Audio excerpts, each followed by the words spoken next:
Hello दोस्तों, welcome to my YouTube channel आध्यात्म और विज्ञान। आज मैं आपके लिए कुछ अलग लेके आई हूँ।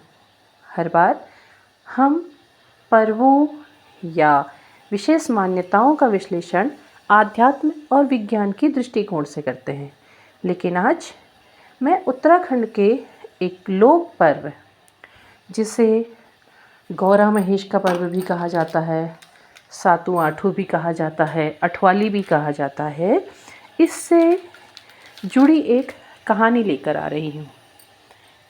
ये कहानी गौरा और महेश की इस पर्व पर आधारित कहानी है। कहा जाता है कि प्राचीन काल में एक व्यापारी था जिसकी 7 बहुएं थीं। उसकी 6 बहुएं उसकी एक पत्नी की संतानों की पत्नियां थीं और दूसरी जो 7वीं बहू थी वो सौतेली यानी कि दूसरी पत्नी की संतान की पत्नी थी। जो 7वीं बहू थी उस पर उसकी सास काफ़ी जुल्म किया करती थी और 6 बहुओं की कोई संतानें नहीं थी, इसलिए वो थोड़ा दुखी भी रहते थे और लेकिन 7वीं बहू की संतान थी। एक बार भाद्रपद मास में उनकी सास ने अपनी बहुओं से कहा कि बहू, सुबह नहा धो करके घर लीप करके दिया जलाओ और बिरुड़े भिगाओ।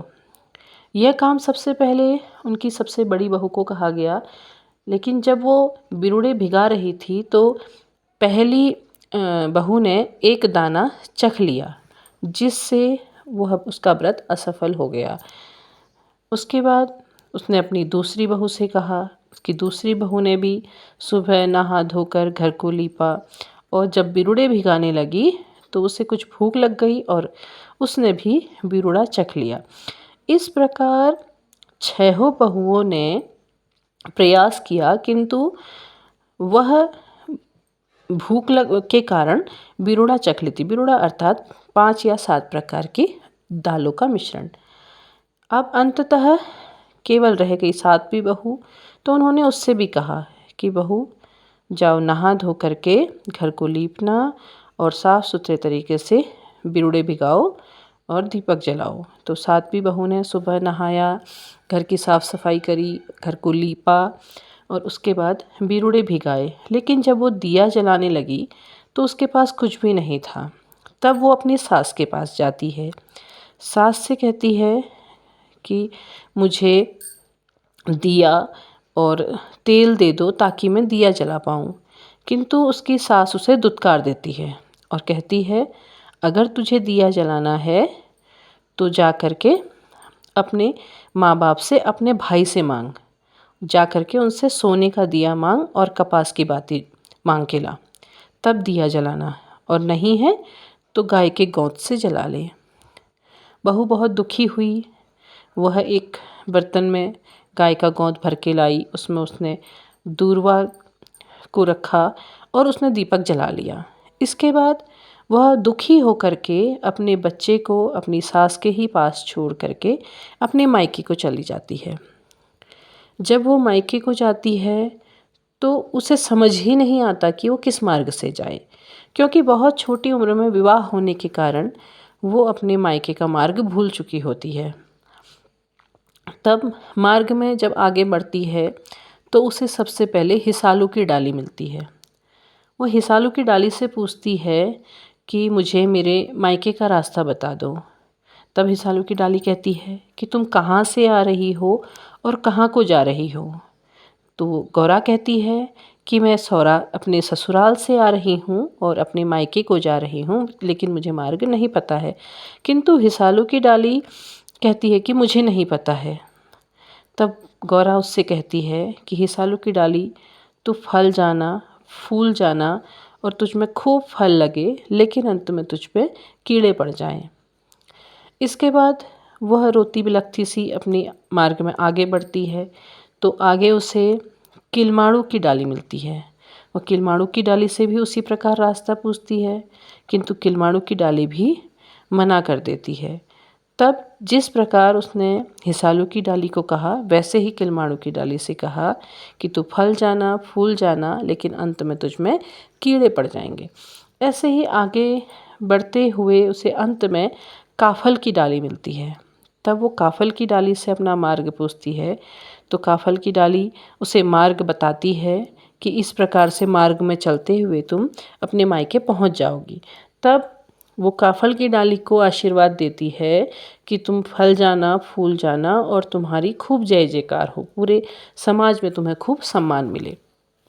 इस प्रकार काफल की डाली के बताए हुए मार्ग के अनुरूप वह चलते हुए अपने मायके पहुंच जाती है। जब वह अपने मायके के आंगन में पहुंचती है तो सब लोग उसे बड़े आश्चर्य से देखने लगते हैं कि ये कौन है, क्योंकि कोई उसे पहचान ही नहीं पाता है। लेकिन अंत में उसकी माँ उसे पहचान जाती है। वो सबके पाँव छूते रहती है, किंतु लोग अनजानी नज़रों से उसे देख रहे होते हैं, किंतु माँ का हृदय उसे पहचान जाता है कि वो उसकी बेटी है। तब वह मायके आई है, इस खुशी में उसका मायके में खूब सत्कार किया जाता है। सब बड़े प्रसन्न हो जाते हैं कि बहुत वर्षों के बाद उनकी बेटी आई है, तो उनका सत्कार करते हैं। तब कुछ आराम करके वह अपनी माँ से पूछती है कि माँ, मुझे सोने का दिया दे दो। तो माँ कहती है कि मेरे पास तो नहीं है, तुम अपने पिता से पूछो। फिर वह अपने पिता के पास जाती है। वह पिता से कहती है कि पिताजी, मुझे सोने का दिया दे दो। तो पिताजी कहते हैं कि बेटा, मेरे पास तो है नहीं, शायद तुम्हारे बड़े भाई के पास हो। तब वह अपने बड़े भाई के पास जाती है और पिता से दिया मांगती है। तो बड़े भाई और भाभी के मन में कुछ लालच सा आ जाता है और वो भी उसे मना ही कर देते हैं। तब वो अंत में अपने छोटे भाई के पास जाती है। तो छोटा भाई खुशी के साथ उसे सोने का दिया दे देता है और कपास की बाती दे देता है। वह एक शाम वहाँ उनके घर में रहती है और उसके बाद जब वो वापस लौटने को होती है तो वो अपने छोटे भाई को आशीर्वाद देती है कि तुम खूब फल जाना फूल जाना, तुम्हारे घर में तुम्हारे खेतों में खूब अच्छा अनाज हो, तुम्हारे गायों के बछड़े हों, बच्चे तुम्हारे खूब बुद्धिमान हों। दूसरी ओर वह कहती है कि बड़े भाई ने कुछ नहीं दिया तो थोड़ा रोष उनके मन में रह जाता है। वह उन्हें उस प्रकार से आशीर्वाद नहीं दे पाती है। इसके बाद उसे अपने घर की चिंता सताने लगती है, क्योंकि वह अपने बेटे को छोड़ के आई होती है और वहाँ सौतेली सास और सौतेले ही परिवार के लोग होते हैं। तो उसे चिंता होती है कि कहीं उसका बच्चा ज़िंदा है या नहीं है।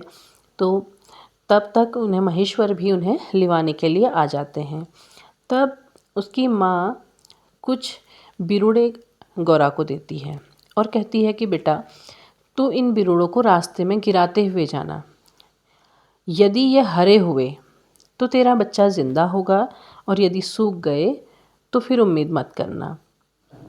जब निकलने लगती है तो उसे परिवार से सत्कार के स्वरूप बहुत कुछ मिलता है। उनके पिता उनको एक चौकी देते हैं जिसमें वो सोने का दिया रखती है।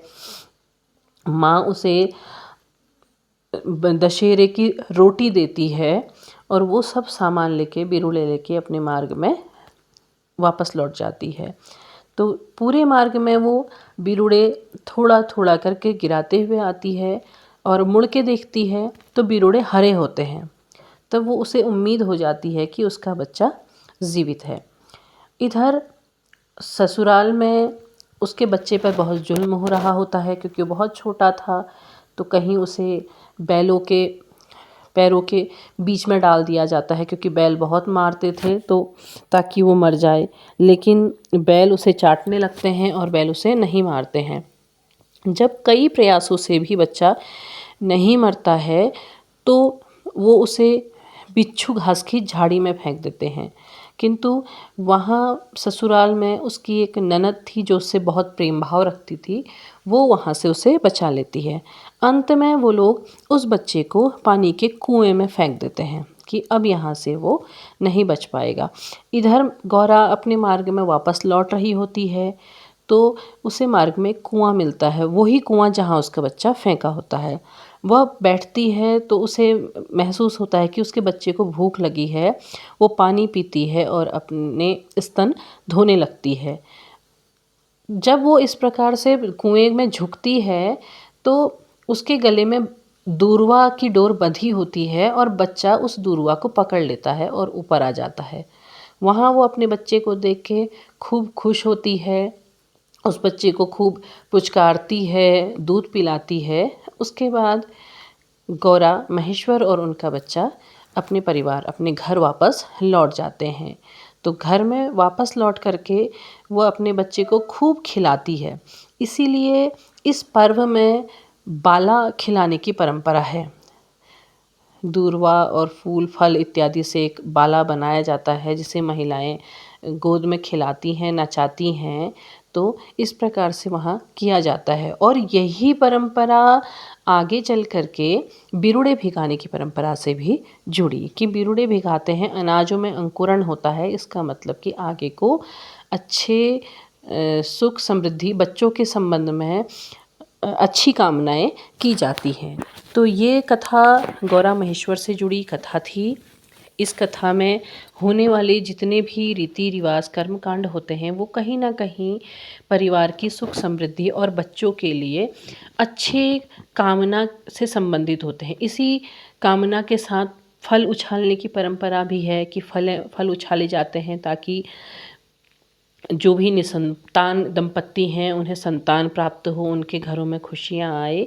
तो ये था उत्तराखंड का लोक पर्व गौरा महेश्वर से जुड़ी हुई कथा। उम्मीद है आपको ये कहानी पसंद आएगी। यदि पसंद आए तो मेरे चैनल को लाइक करें, शेयर करें और मेरे चैनल को सब्सक्राइब करें।